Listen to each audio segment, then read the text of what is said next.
मेरा नाम है हरिया, मैं काम करता हूँ बहुत बढ़िया, खाता हूँ खाना और रोज गाता हूँ गाना।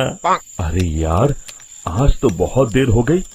इस खतरनाक जंगल को देखकर तो मेरे हाथ पैर ठंडे हो गए हैं। अगर मैं वक्त पर गांव नहीं पहुंचा तो मालिक बहुत नाराज हो जाएंगे।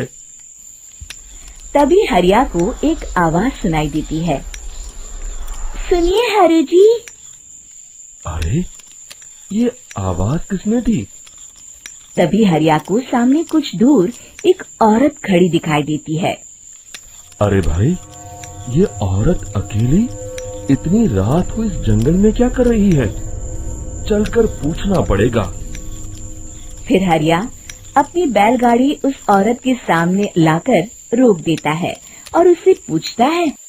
अरे सुनिए, आप इतनी रात को इस खतरनाक जंगल में अकेली क्या कर रही हैं? तभी वो औरत मीठी आवाज में कहती है, अरे हरु जी, आप आ गए। मैं कब से आपका इंतजार कर रही थी। वैसे तो यहाँ से काफी लोग गुजर चुके हैं, लेकिन मैं खास आपका इंतजार कर रही थी। अच्छा, तुम सच कह रही हो? मुझे तो यकीन नहीं हो रहा है। वो क्या है ना, आज तक किसी ने मुझसे इतने प्यार से बात नहीं की। हाँ हाँ हरु जी, मैं सच कह रही हूँ। अब देर मत करिए और जल्दी से मुझे मेरे घर तक छोड़ दीजिए। हाँ हाँ, कौन सी बड़ी बात है, अभी छोड़ देता हूँ।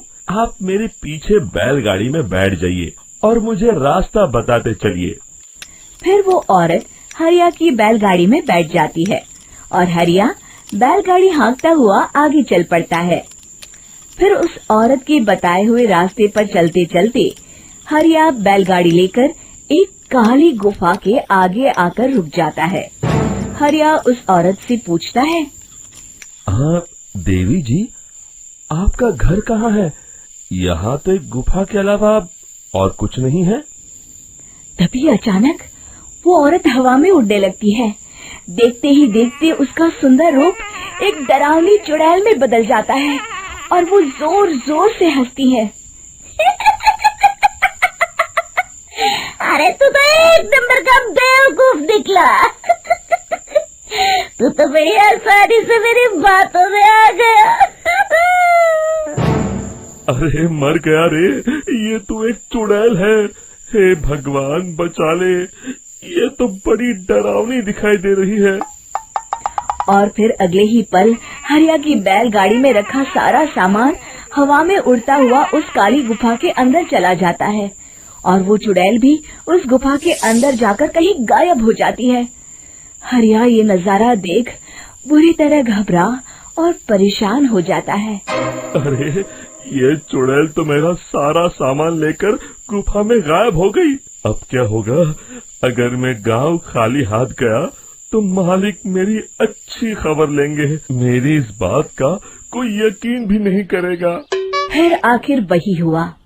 हरिया के मालिक चंपक सेठ को हरिया की किसी भी बात पर रत्ती भर भी यकीन नहीं हुआ। चंपक सेठ को लगा हरिया झूठ बोल रहा है और उसने ही लालच में आकर सारा सामान हड़प कर लिया है। फिर हरिया को बेईमान समझकर चंपक सेठ उसे काम से निकाल देता है। अगले दिन अपनी दुकान में परेशान बैठा चंपक सेठ गुस्से में बड़बड़ाता है। अरे, दुकान में तो सामान बिल्कुल भी नहीं है। अब मुझे ही शहर जाकर सामान लाना होगा। फिर वो अपनी बैलगाड़ी लेकर शहर चला जाता है। शहर से सामान लेकर जब चंपक सेठ वापस गांव लौट रहा होता है, तभी उसे एक आवाज सुनाई देती है। चंपक जी, ओ चंपक जी। अरे, ये तो कोई मेरा नाम लेकर मुझे पुकार रहा है। फिर उस रास्ते में वही औरत खड़ी दिखाई देती है। फिर क्या था, हरिया की तरह चंपक सेठ भी उस औरत के पास अपनी बैलगाड़ी लेकर जाता है और वो भी उसकी चिकनी चुपड़ी बातों के मुंह जाल में फंस जाता है। फिर चुड़ैल उसे भी अपनी गुफा तक ले जाती है और उसका सारा सामान लेकर गुफा में गायब हो जाती है। बेचारा चंपक सेठ लाचार होकर खाली हाथ गांव लौट आता है। फिर ये उस जंगल में रोज की बात हो जाती है। जो कोई भी शहर से कुछ लेकर गांव की तरफ लौटता, वो चुड़ैल उसे बेवकूफ बनाकर उसका सारा सामान लेकर गुफा में गायब हो जाती। एक दिन हरिया एक लकड़हारे को उसी जंगल की तरफ जाते हुए देखता है। फिर हरिया उसे रोकते हुए कहता है, अरे भाई, क्यों अपनी मौत को दावत दे रहे हो? मेरी बात मानो, आगे जंगल में मत जाओ, वहाँ एक बड़ी भयानक चुड़ैल रहती है। लकड़हारा हरिया की बातों को नजरअंदाज करते हुए कहता है, अरे भाई, मुझे पहले ही बहुत देर हो चुकी है, मुझे जाने दो भाई। शाम तक लकड़ियाँ काट कर शहर के बाजार में बेचना है। तुम अपनी ये कहानी किसी फुर्सत में बैठे इंसान को सुनाओ, मैं तो चला। इतना कहकर लकड़हारा वहाँ से आगे जंगल की तरफ चला जाता है।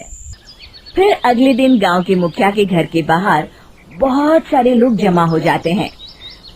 तभी हाथ में कुल्हाड़ी लिए खड़ा लकड़हारा कहता है, अरे मुखिया जी, अब आप ही हमें बचाइए उस जंगल वाली चुड़ैल से।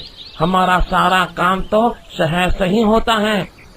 अरे मुखिया जी, उस चुड़ैल की वजह से तो मैं पूरी तरह बर्बाद हो गया हूँ।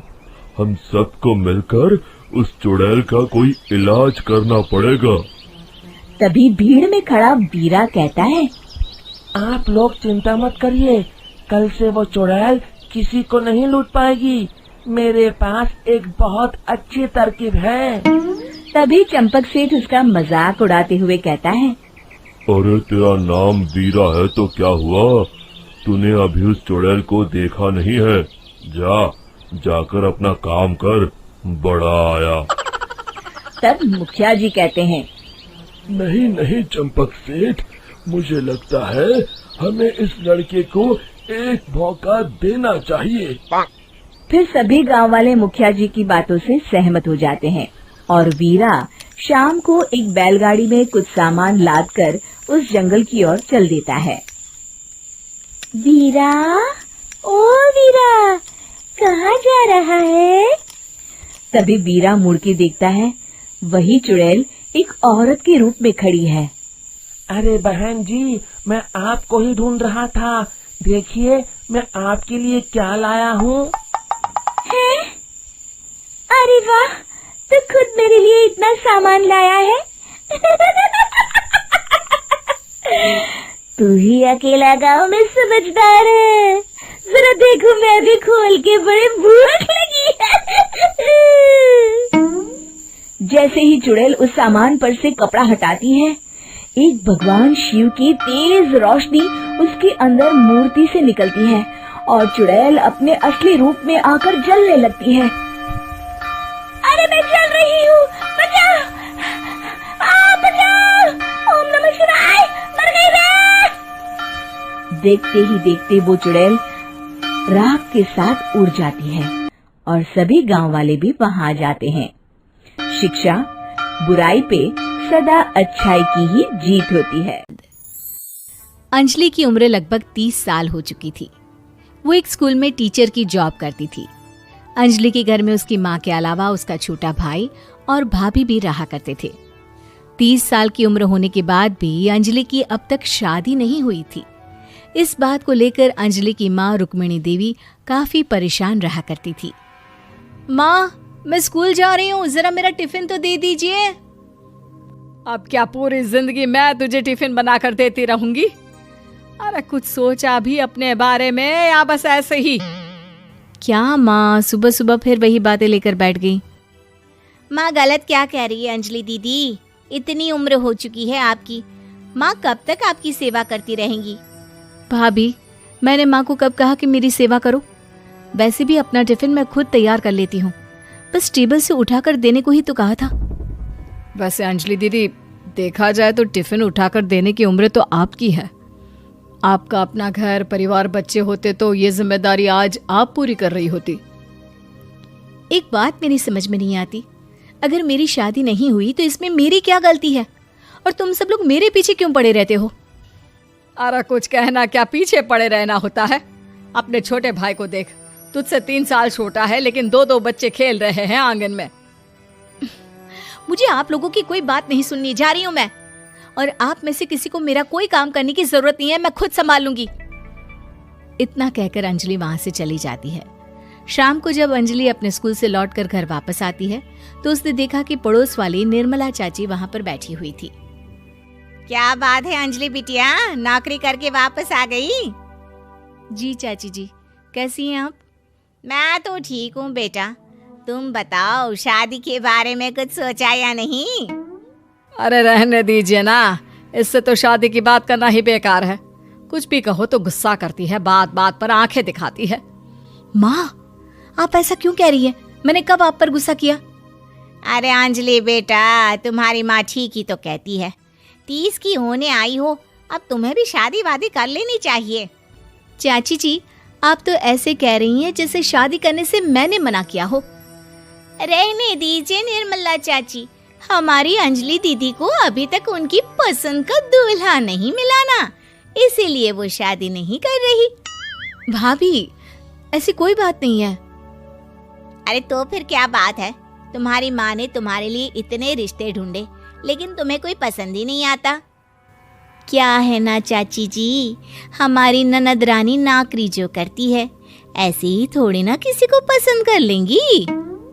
अरे भाई, नौकरी का घमंड है तो बात अलग है, कोई और बात हो तो बताओ, कोई रास्ता निकाला जाए। नहीं चाची जी, कोई बात नहीं है, बस मुझे अभी तक अपनी पसंद का कोई मिला नहीं है। सुन लिया आपने, इस लड़की के तो पर निकल आए हैं और इतनी उम्र में अपनी पसंद का कोई मिलेगा भी नहीं इसे। माँ, आप मेरी शादी को लेकर हमेशा मुझे ताने क्यों मारती रहती हैं?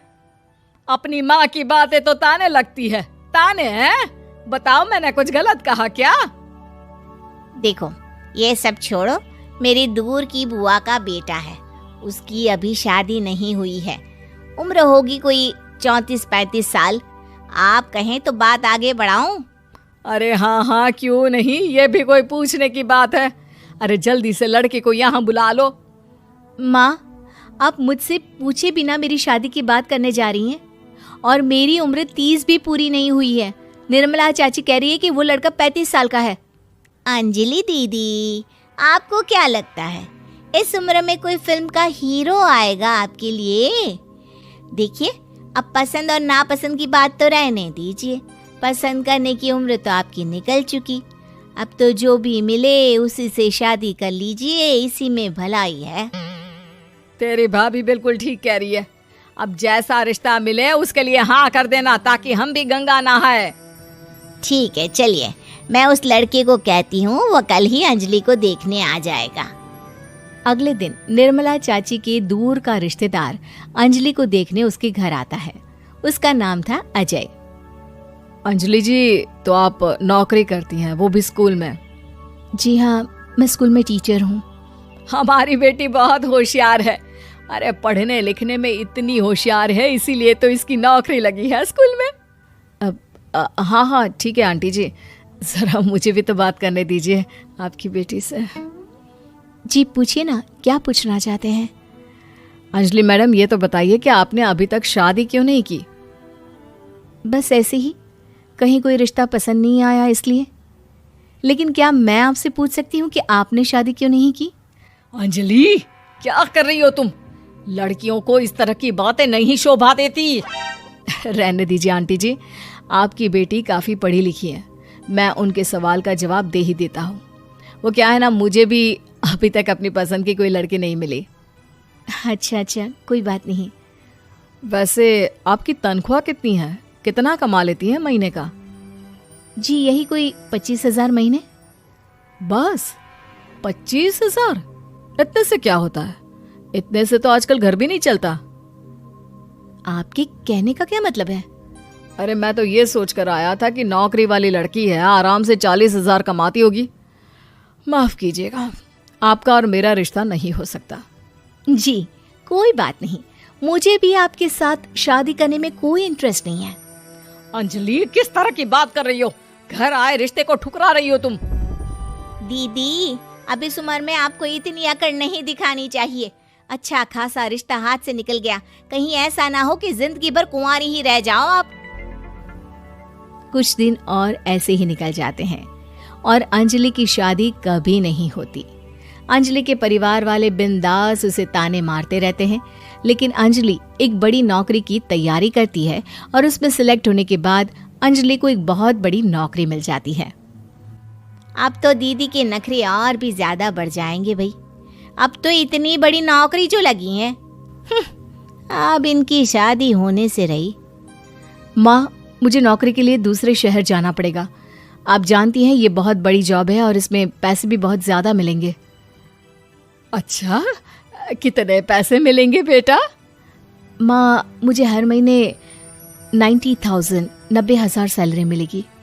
क्या? अरे वाह वाह, ये तो बहुत अच्छी बात है। लेकिन फायदा क्या? कितने भी पैसे मिले, शादी तो हुई नहीं ना तुम्हारी।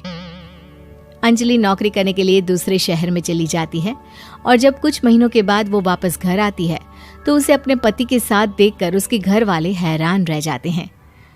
अरे अंजलि, तूने शादी कर ली और हमें बताया तक नहीं। और दामाद जी करते क्या है? इतनी बड़ी कार है उनकी। माँ, मैं आपको सब कुछ बताना चाहती थी, लेकिन आप सबके ताने सुनकर बहुत दुखी हो गई थी और इसलिए मैंने अपनी पसंद से शादी कर ली। मेरे पति मेरे साथ ही ऑफिस में नौकरी करते हैं और बहुत बड़े अफसर हैं। और एक बात बताऊं माँ, आज मैं बहुत खुश हूँ।